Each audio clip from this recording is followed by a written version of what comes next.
those people who will tell you not to pay attention to the U.S. Embassy putting out alerts are either naive, or they're protecting their business, or they're protecting their channel.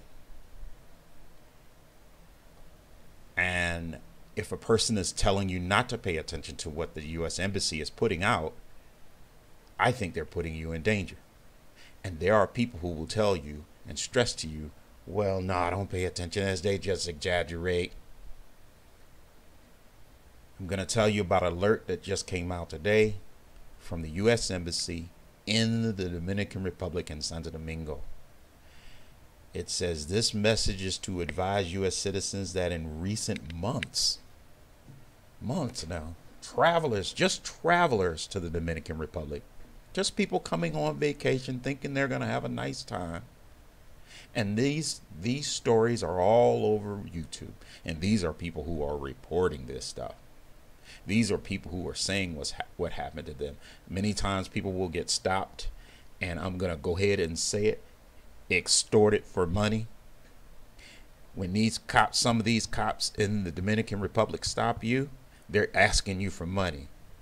And I think people who give them money, not all the time, but sometimes people just get stopped out of nowhere, just ask for money. And people are afraid, and there are stories about cops getting $5,000 out of people because people are afraid. They're alone, they don't speak the language.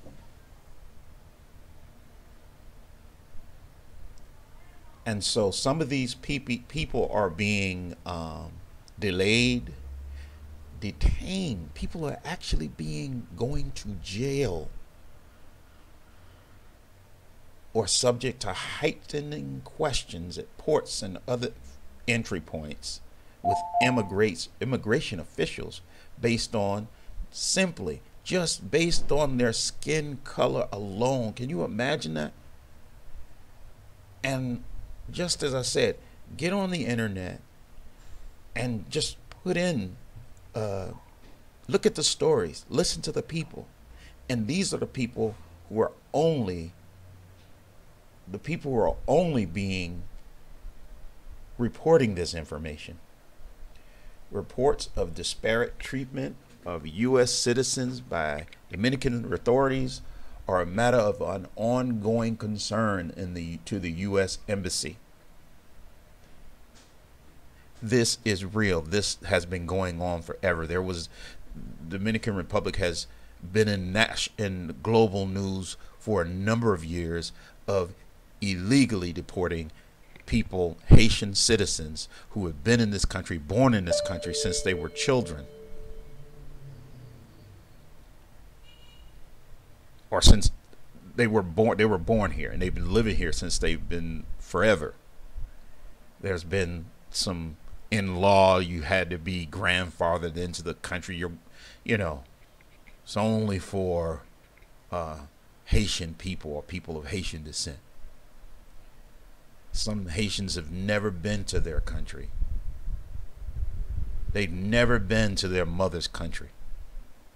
They only know, some of the people who live here only speak Spanish. They were pulling children out of schools. I just read last week something like 60,000 people were deported.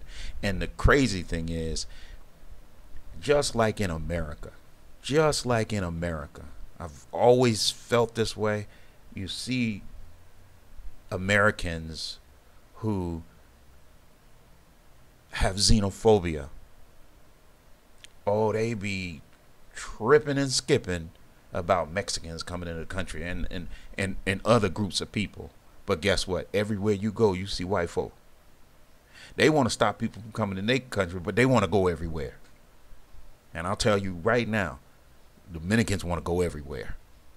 Some of them are dying in boats trying to get to Puerto Rico to wherever.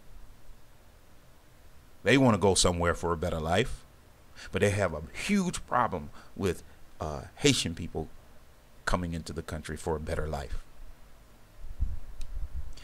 In addition, in recent days, as reported in the Dominican media, Dominican migration agents have conducted widespread operations aimed at detaining those who they believe, just who they believe to be undocumented migrants, especially persons of Haitian descent. In some cases, authorities have not respected these individuals' legal status. Think about that. They know you're here legally, and they don't even respect that. There's videos of people being pushed into buses. These actions may lead to increased interactions with Dominican authorities, especially those of dark-skinned U.S. citizens and U.S. citizens of African descent.